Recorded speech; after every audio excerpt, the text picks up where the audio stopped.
I would eat corn at every meal, if it was acceptable and available.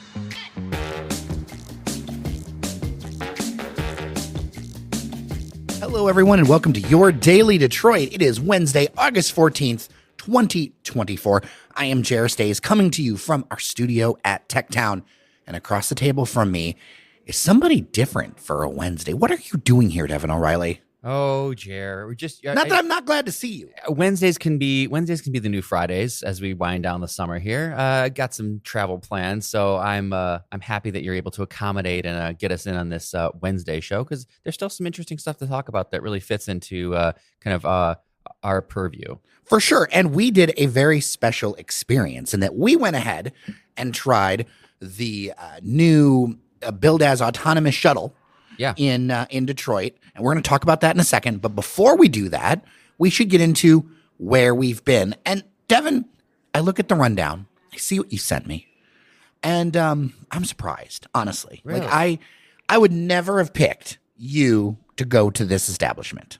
Well, see, I guess this is something we discovered yesterday, is you didn't realize that I am a huge corn man. I love corn. I would eat corn at every meal, if it was acceptable and available. Are you actually like Devin, Iowa O'Reilly?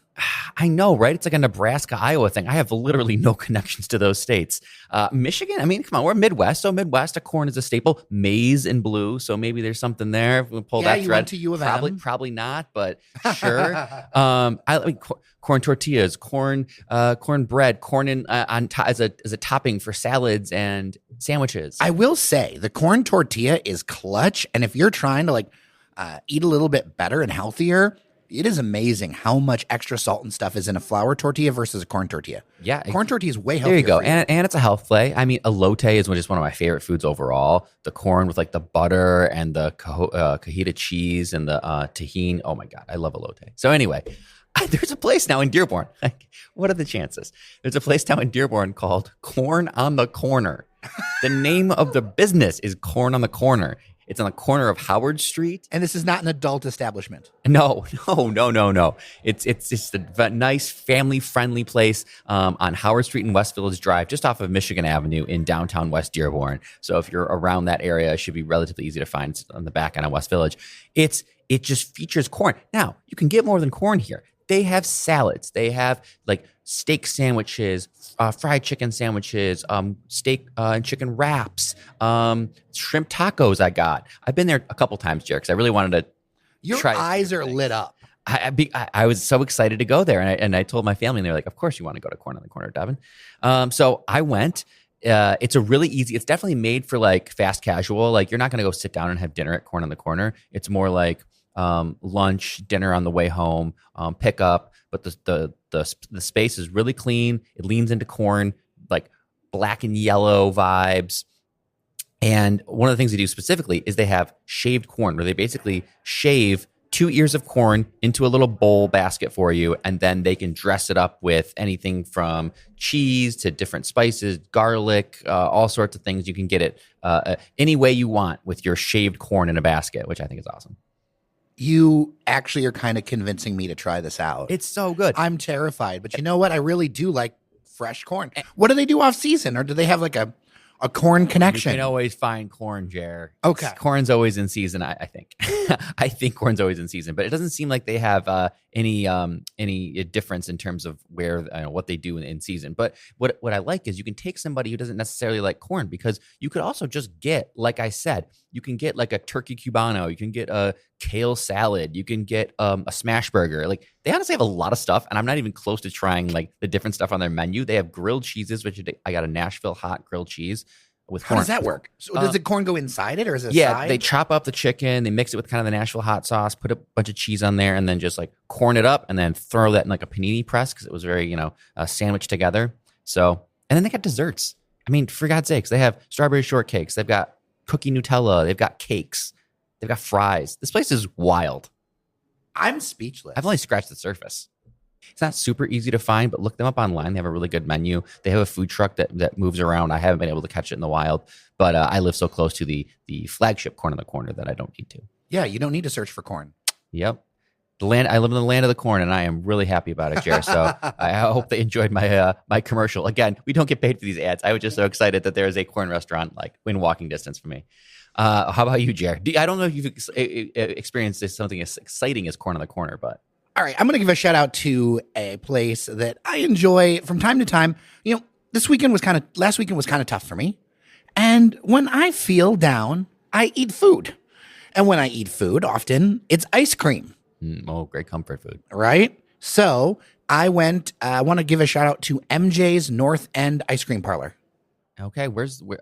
And is it in the North End? Yes, it is. Obviously, and not the North End of Royal Oak, because I found out there's a North End tap room in Royal Oak, which is really confusing. we throw around North End. There's also like North End in Birmingham. So it's like there's the North End, which is Detroit, as far as you and I are concerned. But I think a lot of people are, North End to them depends on where they live. Well, and funny trivia, the reason why it's the North End, but the smack dab middle of the city, is because back in the day, this was actually the north neighborhood of the city of Detroit. Because for a long time, Detroit ended at Highland Park. Mm-hmm. Like Detroit, it's a more recent development because Detroit sprawled out and brought a bunch of different townships and cities in the 1920s and all that. And so for a long time, like the city of Detroit only went so far. So this was the North End. Outer Drive was basically encircled the limits of Detroit at one point, or Grand Boulevard as well at one point. So like those that's why we have the names of those streets sometimes, is because those streets demarcated the end of Detroit. The Grand Belt, because it was the belt around the city. When the North End was the North End, the city only really went from a little bit around Belle Isle up to the North End over to a little bit west of Clark Park. And that's actually back when the city last had this population of 630,000. So like that is interesting little statistic there. But this is actually on Oakland. And so Oakland played a very important role in transit back in the day, because back in the day, our transit companies were private and they were fighting. And so that Oakland Boulevard route was really important to get people to the Highland Park plant and to various other auto plants, because it was like there was Woodward and then the next big trunk was Oakland. And so that was a really important transit route. It's one of the reasons why the road is so big, which makes no sense when you drive down. If you're over there now, yeah. You're over there now. You're like, why on earth? A couple blocks down the street is the Schwitz from MJ's. In the North End, you will find sometimes when they tear up streets, there are residential streets that streetcars went down. And these streets are still one way because they were part of the streetcars turning around right in the middle of residential neighborhoods to turn around and go out to like Mound Road and go out to like the World War II plants and all that stuff. What a time. So really interesting stuff. But anyways, MJ's North End ice cream. I got a strawberry sundae. Oh, They have all kinds of various creations and specials. And usually I just like my go-to is usually just like getting whatever's on special or whatever. And I only get one scoop if I'm getting a cone, because otherwise it's just going to melt down. right. Now is this like soft serve, hard pack? What type of ice cream? Hard pack for the Hard most. pack Yeah, ice cream. I don't believe they do. They'll tell me if I'm wrong, but you can actually go to their website. I'll link to it in the show notes to go check it out. And it's super easy to get to. If you're coming down, you can go down 75, hop off at Holbrook, and you'll be there in 2 shakes of a lamb's tail or a pheasant's tail feather. As I'm looking at right now. Yes, thank you, because we were gifted a beautiful hand-painted pheasant. That is male pheasant that is sitting right in front of Devin. It's a little distracting, but we'll go with it. So speaking of the ice cream, they have, I assume, multiple flavors. So you got the strawberry sundae. Is that vanilla ice cream with like strawberry syrup on it, or was it? Yeah, and then actual ice cream? strawberries in there too. Oh, nice. Okay. Which was really good. And then they do parties and catering, and sometimes they do like collaborations when they go to different venues where they'll do like a little ice cream cart or whatever. And each day, if you go on their website, they'll actually talk about those things. So like Thirsty Thursday, ice cream drinks or slushies for $1 off. Oh, they also do some food. So you could do like a walking taco. With like a Fritos. So this is more expansive than I realized. Oh yeah, it's a thing, man. It's a thing. So like, if you want something that's like grab and go, you want to support something in a neighborhood, take a look at their website, take a look at the menu, stop on by. They do events, catering, all that kind of stuff, and African American, woman owned. So something to check out. Awesome. I will do that then. I really like corn. What do you like about corn? It's cold. A big corn that knobs. It has the juice. I can't imagine a more beautiful thing. All right, man. Let's talk about it. We did a thing We did a thing together.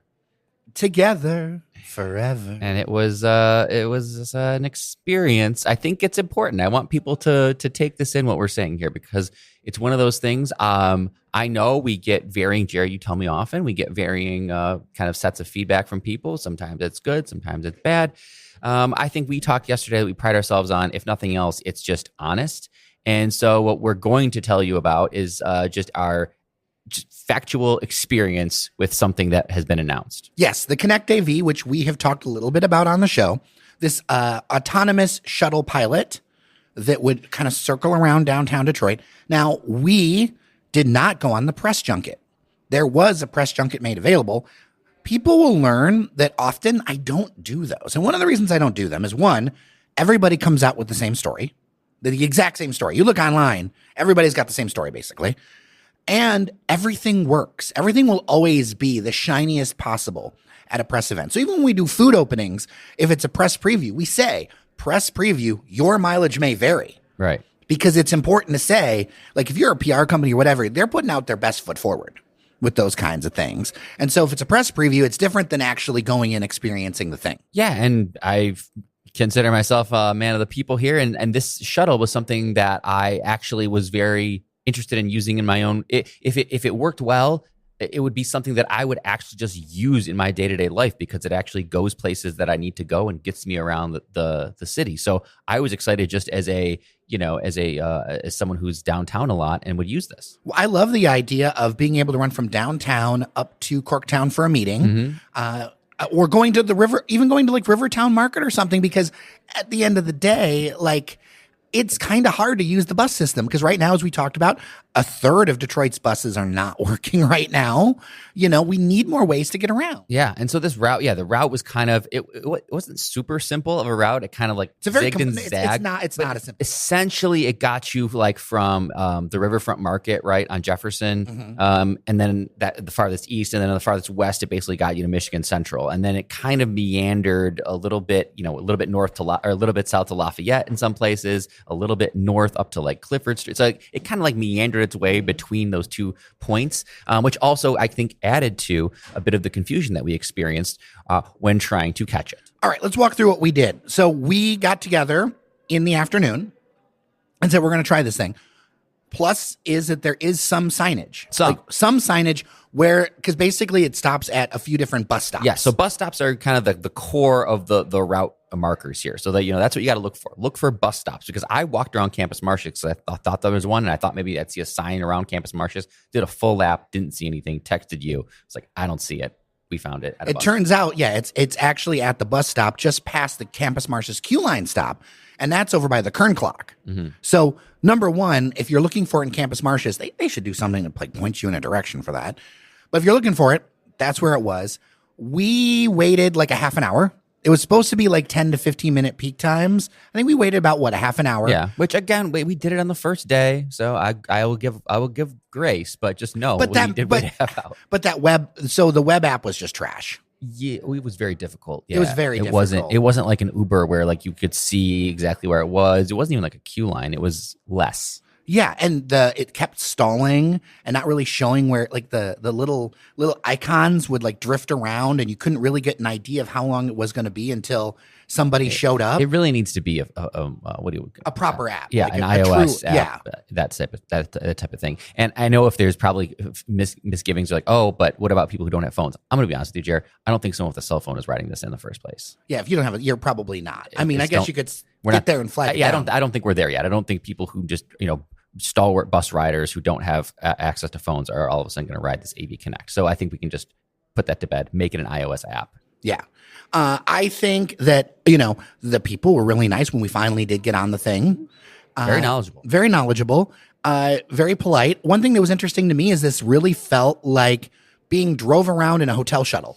Yeah, I mean, they put this out. I think, they've said this in the news story. So that's the other thing people need to understand is you're not actually getting on an autonomous vehicle just yet. There's a person who will be driving the car. And it's going to be a while. Yeah, there's a person who will be driving the car on a semi-fixed route. I mean, because I think our driver kind of like peaked he would kind of like zigzag a little bit and then kind of get back to the route. And I think he was trying, because basically what you're trying to do, AV in layman's terms, is you're trying to teach the artificial intelligence, where to kind of stop, what routes to take, what traffic to look at. As there's literally an autonomous van driving behind you at the studio Yeah. right now, like literally driving past the window. Hopefully it's not lost. May Mobility, okay, they're a local one. Yeah. Well, yeah, here we are. We're right in it, Jer. So yeah, he was trying to kind of teach it. So they're basically going to, for 3 months, they're going to drive this around this fixed route, let the artificial intelligence, let the AV learn about the route, what to look out for, yada yada. And so that in 3 months, maybe the car will actually be driving itself. I still think there'll probably be somebody sitting in the passenger seat. Because one of the things that's really clear about AV, talking on background to a number of people, is that when this experience, then doing some research afterward, I am a lot less bullish on the timeline for AV in this area. And I'll tell you why. Winter. A lot of these companies do not want anything to do with winter whatsoever. Only this vendor wanted to do something in winter, and it's really challenging. And listen, if you can't roll winter, you can't serve like half the country. Yeah, that was like kind of scary and disheartening that Perrone, I think we mentioned them. I think they're out of Chicago. Yeah. Perrone, the technology on it, like they were the only ones willing to do winter. And it's like Waymo was literally too worried to do this because you think, oh, why wouldn't Waymo just do this? Because they're here in Detroit, they have like a presence, but like they're not going to do this specifically Shuttle because they were worried about winter. And it's like, it's just almost like, I don't want to crap on them, but like, okay, so like all your stuff is going to be in like Las Vegas and Phoenix and places that have, newly built roads on very kind of stable conditions. Like, come on, if we can't do this in winter, then you're right, Jerry. You're absolutely right. Then we've been sold up the river a bit. Yeah, I mean, there's a few $1 million being put into this, and look, I think another takeaway I have is that they really need to simplify that route. There's no need to go that squirrely and all those curves and everything. The more and more I think about it, the more and more I'm like, why don't we just make buses and trains that work? Yeah, but like when it comes to autonomous, that's for another. But if it comes to autonomous, when you're talking about a service that's going to serve people, it needs to be as direct as possible. And this didn't feel very direct in any way. Even looking at them circling around this map, it felt very like higgledy-piggledy. Well, exactly. And it gets back to, Jared, something you pointed out too, is like, who does this serve? Who are they trying to serve? And you said, so it works on bus routes a little bit. You also pointed out it stopped. There was one on, I think, Lafayette and like 6th or something like that. Yeah. And it literally felt like we stopped in the middle of nowhere. We had like just crossed the lodge. And like, where are we? But you pointed out there was like an empty parking lot that I think maybe Quicken uses. Well, and let's remember they're partners in this. Exactly. So this serves partners. That's what I'm starting to think. And you kind of alluded to that, was like, I think they're also trying to maybe stop at some mass parking destinations, some park and ride destinations that Quicken uses, which is fine. And Rocket has a number of shuttles that go around town. So I get it, but like, yeah, there's definitely times where we're like, wait, why are we stopping here? Why are we going here? Like, but maybe that's part of the reason. So I don't know. Eventually, once we got on, our driver, who was very nice and knowledgeable, got us to our destination, which was Michigan Central. We got there. I think we decided at that point that we didn't really have time to try and figure out when another one was going to come to take us back. So it would be 34 minutes to walk to the coffee shop that we went to from your office. Mm-hmm. And we spent an hour and 20 minutes doing this. Yeah. So we took an Uber back. Yes. And it took 5 minutes. Yes, it took. Well, that's the thing. So my verdict so far on this is that this is a research project you can ride. Don't count on this as an actual. And this makes me really wonder about the other connected services that the city is offering, whether it's for seniors or all this self-driving stuff. Like, if we're this early and we have these critical bus issues and other transit issues, I feel like this is far further down the line than's being talked about. And I feel like we have to do an and strategy. I'm not against R&D. I'm all for research. I think that's great. But like, this isn't ready. No, I mean, so it is free. So I'll throw that out there. I mean, it's not fair to like compare it to the Uber because we paid for the Uber, but it is free. And I would. But our time is valuable. Yeah, I would encourage people to try it. Just don't use it when you have to get to a meeting because we're not there yet. That's going to take some time. So don't try and use it to get to a meeting. If you have some time to spare and you can maybe spend 25 minutes waiting for it. Hopefully they've gotten under 30 because I think the goal is 15 or less. Yeah. I mean, so this also gets to a final point I have of my worry about so many things that get deployed around here is that things get deployed that are mostly for partners and it's not really for public service, right? Like, this felt like it's for the partners and not really for the general public. Right. Which maybe it's not yet. I mean, it's only, I think the van, I mean, it sat like what, maybe 10 people, 12 people most. Like, It was a hotel shuttle. This It was isn't basically a mass. hotel I shuttle mean, with the lift. let's level set and say that no one's saying that this is trying to be mass transit. It's a cool little thing that might work, that might be able to get people to some destinations. It's a nice way to pilot some autonomous technology. We're only going to see more autonomous vehicles on the road. I mean, there's just no doubt about that. I think we can argue about what level of autonomy and how we do that. But you're going to see more of these. It's a nice little thing to try out. But by no means are we on the cutting edge of a new transportation method in Detroit. I think that's really fair. And I want them to do well. I want everybody to do well. I just also want to level set with the public, you know? Yeah. No, the good thing about AI, as I'm told from experts, is that it learns. You know what I mean? So at least the whole idea is the technology continues to learn and it gets better than it was yesterday. And that experience hopefully will help them, I think, maybe simplify their routes or think about what they do. Because sometimes you have to go battle test it.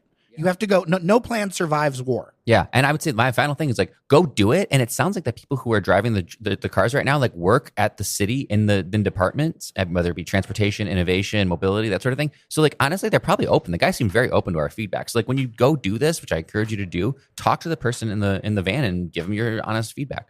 Yeah. Like if you live downtown and you want to do a grocery trip to Rivertown and you have time, like I could see it because then you don't have to walk your groceries back. Yeah. Right. But if you've got time, give it a spin. Yep. All right. That is it for today. Thank you so much for listening to your Daily Detroit. Do not forget to drop 5 stars in your favorite podcast app. And thank you to our members on Patreon, patreon.com/Daily Detroit. With that, I'm Jer Stays. I'm Devin O'Reilly. Remember that you are somebody, and we'll see you around Detroit.